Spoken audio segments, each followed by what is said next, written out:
మిలమిల మెరిసే తారకలు, అందమైన పూతోటలు, హాయి కొలిపే పిల్ల తెమ్మెరలు, ఎగిసిపడే కడలి కెరటాలు, సాగిపోయే నీలి మేఘాలు, కోయిల పాటల వసంతాలు, మట్టి వాసనల వర్షాలు, కొండల్లో దూకే జలపాతాలు, కొండ కోనల్లో కొలువైన అందాలు, ఎన్నెన్నో అందాలు, ఎన్నెన్నో అద్భుతాలు. ఇవన్నీ మన కోసం ప్రకృతి ప్రసాదించిన వరాలు కదా. ఇంత అందమైన ప్రకృతిని చూడగలగడం ఒక వరమే కదా. మరి ఇప్పుడు మనం ఆ అందమైన ప్రదేశాన్ని చూసేద్దామా? ఆ ప్రదేశం ఎక్కడ ఉందంటే విశాఖపట్నం నుండి 102 కిలోమీటర్ల దూరంలో ఉంటుంది ఈ ప్రదేశం. అది లంబసింగి. ఈ లంబసింగి చూడడానికి చాలా అందంగా ఉంటుంది. ఇప్పుడైతే మనం ఆ లంబసింగిలో వ్యూ పాయింట్ చూడడానికైతే వెళ్దామా? ఆ వ్యూ పాయింట్ చూడడానికి చాలా అందంగా ఉంటుంది. కొండపైకి వెళ్ళాలి. ఆ కొండపై నుండి కిందికి చూస్తే మొత్తం మంచుతో కప్పేసి ఉంటుంది. మంచుతో కప్పేసి మనం మేఘాల్లో ఉన్నట్టు, మేఘాల్లో తేలిపోతున్నట్టు ఉంటుంది. అది ఇక్కడ మనం చూసేద్దాం. ఓకేనా? హాయ్, హలో, నమస్తే, welcome back to our channel. అందరు ఎలా ఉన్నారు? బాగున్నారా? నేనైతే చాలా బాగున్నాను. ఈరోజైతే ఒక చిన్న వ్లాగ్తో మీ ముందుకు వచ్చాను. ఏంటి ఈ వ్లాగ్ అని చూస్తున్నారా? మేమైతే అరకు వెళ్ళామన్నమాట.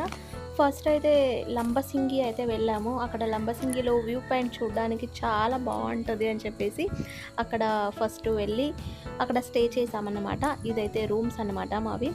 స్టే చేసాం కదా ఆ రూము.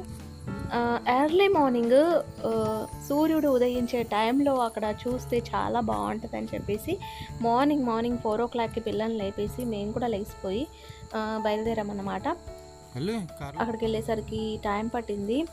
అంటే వ్యూ చూడడానికి వెళ్ళాలి అంటే చాలా కష్టమండి. రోడ్ అయితే అస్సలు బాగాలేదు. ఈ రోడ్డు కాదండి, ఇదైతే మేము వెహికల్లో అయితే వెళ్తున్నాము.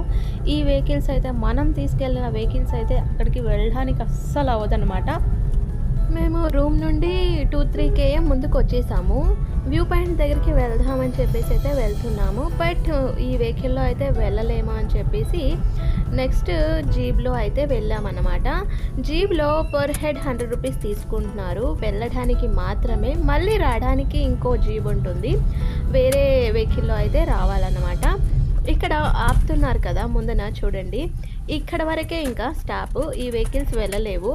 వాళ్ళు ప్రొవైడ్ చేసిన జీబ్లు ఉంటాయి, దాంట్లో మాత్రమే వెళ్ళాలన్నమాట. వెళ్ళిపోవచ్చులే ఇంకా అని చెప్పేసి మేము వెళ్తున్నాము.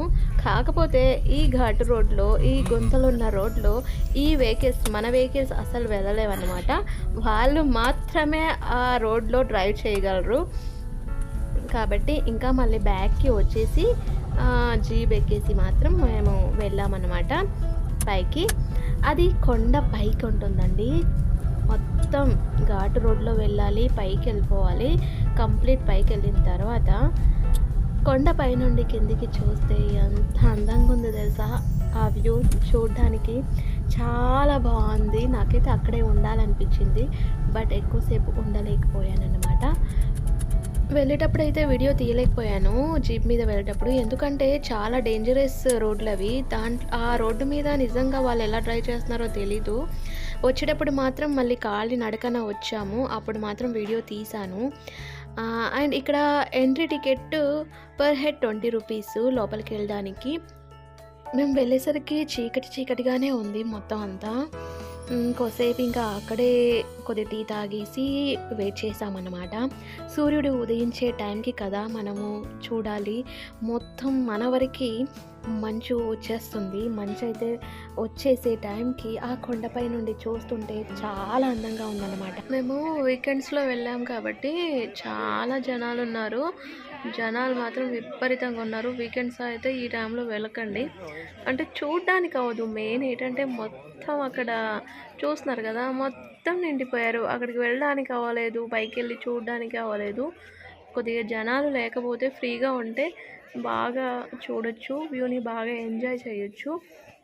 చూస్తున్నారు కదా, ఫుల్గా ఉన్నారు జనాలు. మొత్తం మంచుతో కప్పేసి ఎలా ఉంది అంటే వ్యూ చూడ్డానికైతే చాలా బాగుంది. ఎక్స్‌ప్లెయిన్ చేయలేకపోతున్నాను కానీ, నాకైతే అక్కడే ఉండాలనిపించింది. ఇంకా సేపు ఉందామని చెప్పేసంటే, మా పిల్లలు అస్సలు ఉండనివ్వలేదు. "ఎళ్ళిపోదాం, ఎళ్ళిపోదాం" అని గోల చేశారు. ఎందుకంటే మార్నింగే లేసిపోయారు కదా వాళ్ళు. నాకైతే ఇంకా అక్కడ ఉండాలి అనిపించింది. చూస్తున్నారు కదా! మొత్తం మంచు కప్పేసి ఎంత బావుందో కదా! మీరు కూడా చూసి ఎంజాయ్ చేయండి. ఓకే. మీలో ఎంతమంది వెళ్లారు? మీకెలా కనిపించింది? కామెంట్ సెక్షన్‌లో కామెంట్ చేయడం మాత్రం మర్చిపోవద్దు. ఓకేనా?